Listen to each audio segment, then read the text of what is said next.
Let's learn some Punjabi vocabulary, so some Punjabi words, but it doesn't stop there. We're going to add an adjective to the Punjabi words we're going to learn to make it a little bit more descriptive, a little bit more interesting. So the first word is onion. Onion is pyaj. Well, I personally say pyaj. You can say pyaj, ganda, gatta. So if I say pyaj, that's just a word. But if I add chota pyaj, chota means small.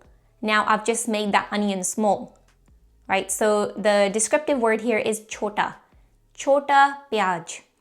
Moving on, lemon is nimbu. Nimbu. Now a lemon is yellow, so you can say pila nimbu, pila nimbu, or you can say sour lemon. Sour is khatta. So now you've made the lemon sour. You can say khatta nimbu. Khatta nimbu. Moving on, a flower in Punjabi is full. Full. And a flower can be pretty, right? So a beautiful flower. Beautiful is sona. Now you've made the flower pretty. So now you can say sona full. Sona full. Or if you were to say big house, a house is kar, big is vadda or badda. I say badda personally, but you can also say vadda. So now a kar becomes badda. Badda kar. Fruit in Punjabi is phal.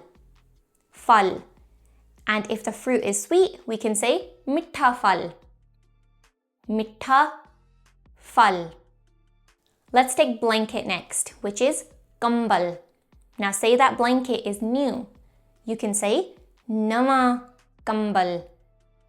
Nama kambal.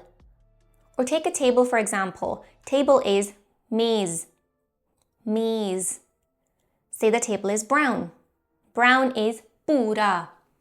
Now you can combine pura and maize together to make a brown table. Pura maize. Pura maize. You can also add another word in there. For example, you can add square in there. So say it's a brown square table. You can now say pura chaurs maize. Next, let's take apple as an example. Apple is seb. Let's add cheap apple. Sasta seb. Let's do a cut up apple, which is katya seb. Or if the apple is red, you can say lal seb or hara seb if it's a green apple. Moving on, let's do ice. Ice is barf. Now ice is normally cold, right? So cold in Punjabi is thanda or thandi. In this case, barf is a feminine word, so we're going to use thandi. So thandi barf. Thandi barf. So this is why it's so important to learn adjectives, descriptive words, because you can take a simple word and make it that much more interesting.